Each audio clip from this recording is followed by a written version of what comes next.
En 2020, l'Allemagne et l'Autriche sont à l'honneur du Salon de la Radio 2020 sur Connect On Air. L'interview sur Connect On Air depuis le Salon de la Radio. Je suis assez fier de recevoir Lomique Guillot. Carrément. Non, je mens pas. Bonjour. Je suis assez fier de recevoir Lomique parce que nous avons eu, pour la petite anecdote, l'occasion de travailler ensemble pendant quelques années sur une antenne nationale dont on peut parler puisqu'il s'agit de Rire et Chanson. Lomique, tu as été l'animateur des matinales de Rire et Chanson pendant combien de temps ? Quelques années. Quelques années, on ne sait plus combien, 3, 4 ans, 5 ans, on ne sait plus exactement. Et tu as intégré le groupe Prisma, il y a quelques années aussi déjà. Et aujourd'hui, tu es rédacteur en chef de management et je m'occupe des hors-séries de Capital pour Prisma. Alors c'est vrai que ça peut paraître curieux comme parcours de passer des matinales de Rire et Chanson à Capital et management, mais j'ai fait plein d'autres choses entre temps. Sur Capital, c'est plutôt un magazine sérieux. C'est un magazine sérieux, oui, mais qui est aussi un magazine grand public d'information économique. Sur l'économie, mais avec un ton quand même assez particulier. Et puis voilà, j'ai effectivement fait pas mal de choses entre les deux, ce qui explique ce parcours. Bon, pour les étudiants de Studec qui peuvent nous entendre, donc on peut passer d'animateur sur Rire et Chanson à rédacteur en chef d'un magazine de économique très sérieux. Exactement. Alors, aujourd'hui, pas aujourd'hui précisément. Le métier d'animateur est très sérieux aussi. Ah oui, non, bien sûr. Même sur une radio d'humour. Évidemment. Même sur une radio d'humour. Aujourd'hui, Prisma développe de plus en plus les podcasts. Et là, c'est là que tu interviens. Exactement, c'est ce qui explique notre présence sur le salon. Depuis à peu près un peu plus d'un an et demi maintenant, on a décidé de développer au sein de Prisma une cellule audio et des podcasts. Prisma Média, en deux mots, ça a à l'origine un groupe de presse qui existe depuis assez longtemps en France maintenant, qui est leader de la presse magazine en France, avec des titres, alors on citait Capital et Management, mais il y a aussi Télé Loisirs, Voici, Gala, Femme Actuelle, Géo, National Géographique et quelques autres. Il y a combien de titres dans le groupe ? Il y a une vingtaine de titres. Question à peu près. Piège. Une vingtaine à peu près, ouais. Alors, entre les titres, les déclinaisons, puisque par exemple Géo a plusieurs déclinaisons, ça m'intéresse aussi, Femme Actuelle, etc. Donc, ouais. Alors tous ces sites, bien entendu, ont des sites, tous ces magazines ont des sites, voilà, ce qui fait que Prisma est depuis quelques années, en plus de son marché historique de la presse magazine, un acteur important du digital, avec de nombreux sites, effectivement. Par exemple, Télé Loisirs est un des sites les plus consultés de France, avec le site Programme Télé qu'on consulte quasiment tous pour avoir les programmes du soir, voilà. Mais également des sites comme ceux de Gala, Femme Actuelle, et Géo, qui sont des sites très consultés. Celui de Capital également, qui est devenu il y a quelques mois cet été le premier site d'info économique en France. Donc on était très présent sur la presse traditionnelle, papier et magazine. On est devenu très fort depuis quelques années sur le digital avec ces sites, avec aussi beaucoup de vidéos. On a de nombreux studios en interne, on fait énormément de vidéos. On est un des éditeurs qui a le plus de vidéos vues aujourd'hui sur Internet en France, et donc c'était assez naturel pour nous d'aller explorer ce nouveau territoire qui est celui de l'audio pour faire vivre nos marques et nos contenus, puisqu'on est un groupe de contenus, et on trouvait intéressant d'aller voir comment on pouvait décliner nos contenus et faire vivre nos marques sur ce marché naissant de l'audio digital, notamment à travers les podcasts. C'est-à-dire que vous avez pris la décision de faire un studio, de faire de la vidéo, de faire du son, et puis petit à petit de développer cette unité. Et aujourd'hui, Prisma, pour ce qui te concerne, vous fabriquez quoi exactement ? Alors aujourd'hui, Prisma, c'est une quarantaine... En audio et en vidéo ? Alors en vidéo, il y a beaucoup de choses. Il y a énormément d'émissions pour tous les sites, ou de vidéos qui sont faites pour illustrer les articles ou en rapport avec l'actualité. Et pour ce qui concerne l'audio, on a aujourd'hui à peu près une quarantaine de programmes et de podcasts audio. On a réalisé 17 millions d'écoutes. Le mix, c'est 40 programmes mensuels ? Ça dépend, il y a tous les formats. Il y a des formats quotidiens. On fait par exemple un flash écho sur Capital qui est disponible sur notamment tous les smart speakers, Google Home, Alexa, etc., qui réalisent une audience quotidienne assez importante. On a également sur ce format quotidien un podcast de science, d'actualité scientifique. On a des podcasts hebdomadaires, on a des podcasts plus irréguliers. Tous les formats existent, et toutes les durées aussi, puisqu'on a des podcasts très courts qui font quelques minutes, à des formats beaucoup plus longs qui peuvent faire 1 heure ou dépasser même. Les formats d'1 heure, ce sont font des interviews, des magazines, des enquêtes, des études, du documentaire. Plutôt des interviews, des magazines. Oui.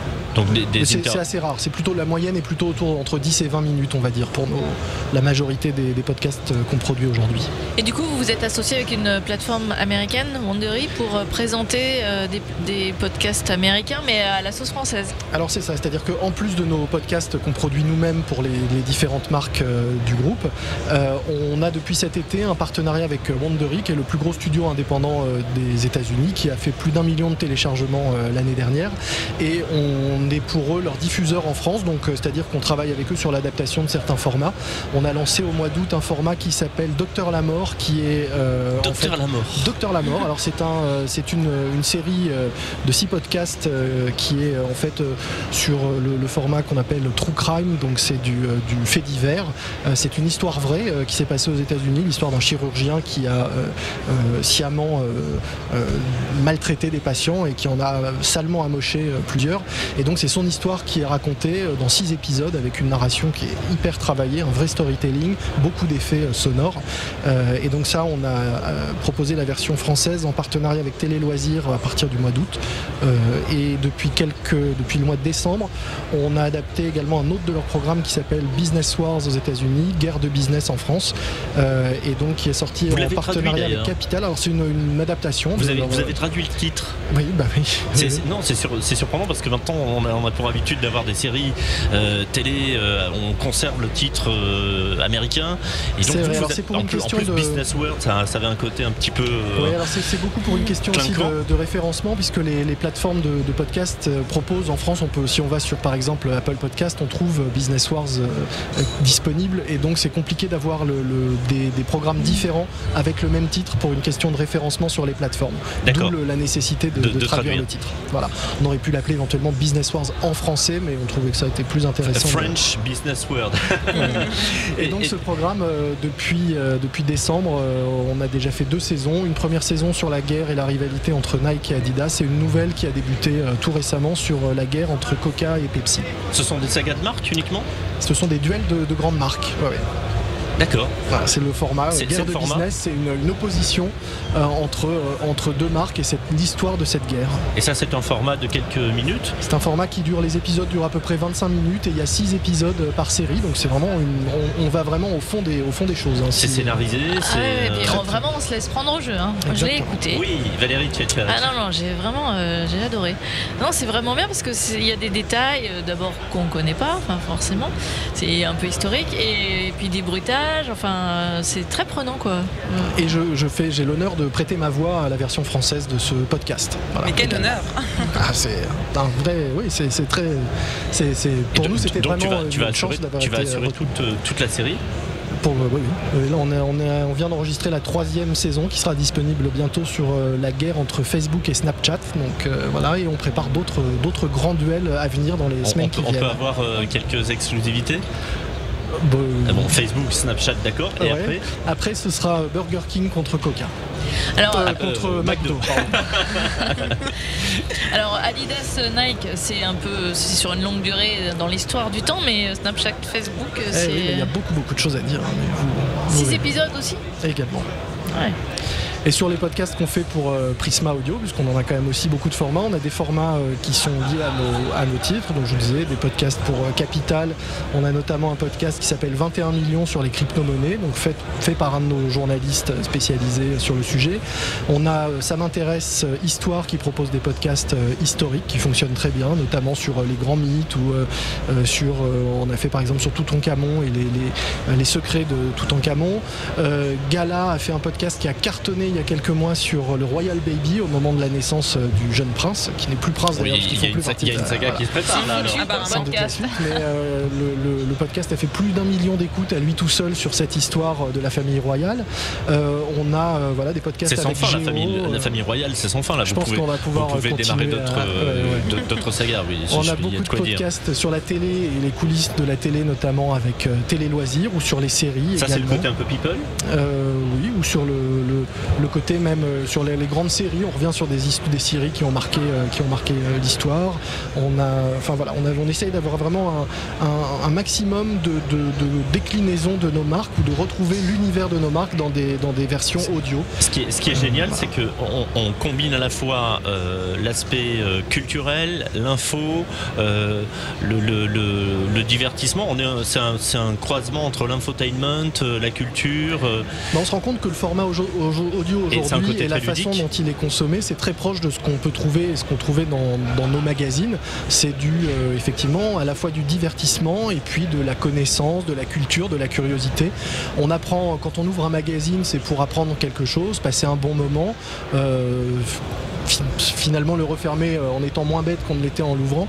C'est pareil avec les podcasts, c'est une petite respiration. On a d'ailleurs un podcast qui marche très très bien qui s'appelle Mourir moins con, donc c'est vraiment cette idée là de on y va, c'est un podcast assez court sur des choses qu'on ne savait pas et c'est l'idée d'aller prendre un petit truc à grignoter, du petit snacking comme ça qui va nous nourrir, nous divertir et nous faire passer un bon moment et nous faire sentir moins bêtes. Et ils sont tous sur des plateformes ou certains que sur vos sites? Non, ils sont distribués partout, c'est aussi l'avantage du format podcast et audio aujourd'hui, c'est qu'on peut les mettre en avant sur nos sites. On a des sites qui ont des communautés énormes et des grosses audiences. Je vous disais, capital.fr, premier site Écho de France. Donc quand on met un article sur un de nos podcasts, on est sûr de toucher du monde.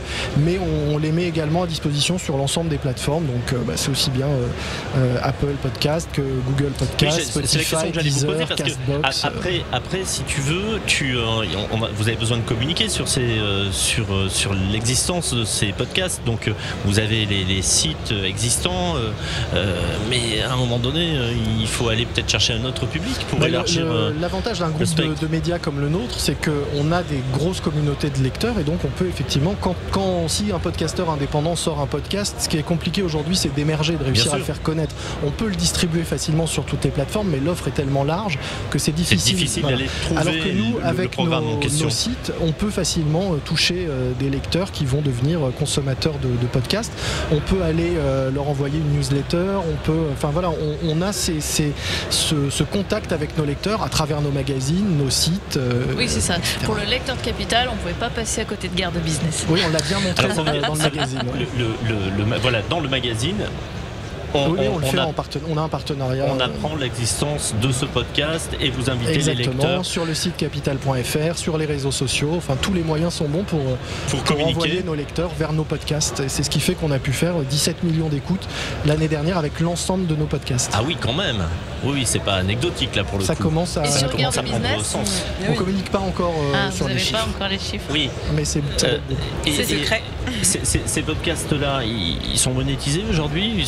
Il y a un business model derrière? Évidemment, ils sont gratuits. On peut les écouter gratuitement. Donc le modèle est publicitaire. Donc c'est soit du sponsoring ou de la publicité. Alors tous ne le sont pas puisque le marché est en train de se construire en France. Mais idéalement, évidemment, ou en tout cas le but et la logique économique pour nous, c'est de proposer des podcasts sponsorisés ou en association d'ailleurs. Parfois, ça pourra arriver aussi avec des marques. On peut faire on a une agence de pub interne qui peut faire aussi des podcasts sur mesure pour des marques et les diffuser comme une vidéo publicitaire par exemple, comme c'était le cas pour une vidéo publicitaire sous nos sites. Donc il y a plein de façons de monétiser aujourd'hui l'audio, même si on n'en est qu'au tout début. Vous n'avez pas imaginé, vous l'avez peut-être fait, des partenariats avec des grands médias existants, télé ou radio? Alors on a la chance d'être dans le groupe Prisma, je l'ai pas dit, mais appartient à un autre grand groupe qui s'appelle le groupe Bertelsmann, qui est un groupe allemand de médias, qui en France est l'actionnaire de M6 et RTL. Donc il y a des passerelles entre les groupes. Ça a été longtemps très des business à part, mais il y a des passerelles qui se construisent de plus en plus et on espère que l'audio va justement permettre de nouer des partenariats encore plus étroits avec nos cousins de M6 et RTL. D'imaginer vraiment un cross-média encore plus large, le global média dont on parle, on essaie d'utiliser toutes les sources. C'est ça, on essaie d'être un groupe média 360 comme on dit, donc je disais papier, print, vidéo, audio, etc. Donc il y a encore plein de belles choses à construire. C'est encourageant parce qu'on se rend compte que non seulement il y a plein d'idées qui émergent, il y a des nouveaux formats qui émergent, de nouvelles sources de communication, de diffusion. Et ça, c'est... ce que je voulais dire quand même aussi qui est important, c'est que tout ça, ce sont des moyens de diffuser quelque chose qui est essentiel, qui est un contenu. Et on est un groupe de contenu, on a près de 500 journalistes aujourd'hui dans le groupe. Donc on est vraiment des producteurs de contenu. Et finalement, pour nous, tous les moyens de faire vivre ces contenus et de les faire exister, de les faire découvrir, sont intéressants et sont des canaux supplémentaires pour faire exister ces contenus qu'on crée tous les jours chez nous. On en revient à ce que l'on disait tout à l'heure, c'est-à-dire que vraiment, on se rend compte que les éditeurs aujourd'hui ont ce raisonnement. Ils partent du principe que le contenu, c'est ce qu'ils fabriquent, c'est vraiment l'essence de leur métier. Et ensuite, ils utilisent les sources de diffusion les plus performantes pour essayer de toucher le plus large public. Alors si effectivement il faut passer par la radio, on passe par la radio. S'il faut passer par le podcast, s'il faut y associer du print, on a et Internet bien sûr et des applications mobiles, on a cette capacité aujourd'hui à aller vers le multicanal. Et ça, le multicanal et le global média, c'est vraiment, j'allais dire, c'est l'avenir, c'est pas l'avenir, c'est le présent. On est en plein dedans et on va poursuivre cette politique-là, je pense, d'une manière générale. Exactement. En France et à l'étranger. Et avec en plus peut-être cette particularité du podcast qui fait que c'est souvent quelque chose qu'on écoute au casque. On est plutôt seul quand on l'écoute. Alors. Podcast. Et c'est finalement comme le magazine. Un magazine, on va le prendre, on va le lire. On est dans sa bulle, c'est son moment à soi. Le podcast, c'est pareil. Et le storytelling ou la narration, les mécanismes d'écriture derrière sont assez proches. Donc il y a une passerelle assez naturelle pour nous, journalistes ou producteurs de contenu, pour aller de l'écrit vers cette écriture audio. Et puis il y a une notion de liberté aussi. On peut vraiment le consommer quand on le souhaite. Exactement. Arrêter, puis reprendre un peu après. Et ça, c'est... non, on n'arrête plus. Une fois qu'on a commencé, on n'arrête plus. On devient très très vite accro. On n'arrête plus. Okay. De toute façon, on sait très bien, Alain, que le média radio, c'était un média les plus écrits. Donc le podcast encore plus. Mais bien sûr, Et puis on est toujours dans cette notion de mobilité.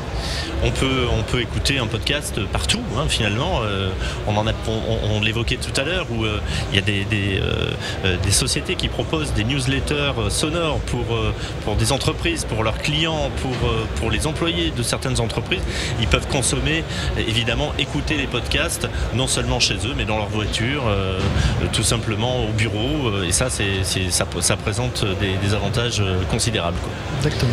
Merci Lomik d'être venu nous voir sur ce plateau. Avec grand plaisir. Lomik Guillot, qui je rappelle donc est rédacteur en chef chez Prisma. On dit Prisma Média. Hein. Prisma Média. Ouais, maintenant vous êtes super fort, il y a plein de marques et tout, c'est génial. Merci. À très bientôt, merci à toi. Le salon de la radio et de l'audio digital. 3 jours pour découvrir toutes les nouveautés qui rythment l'ensemble du marché de la radio.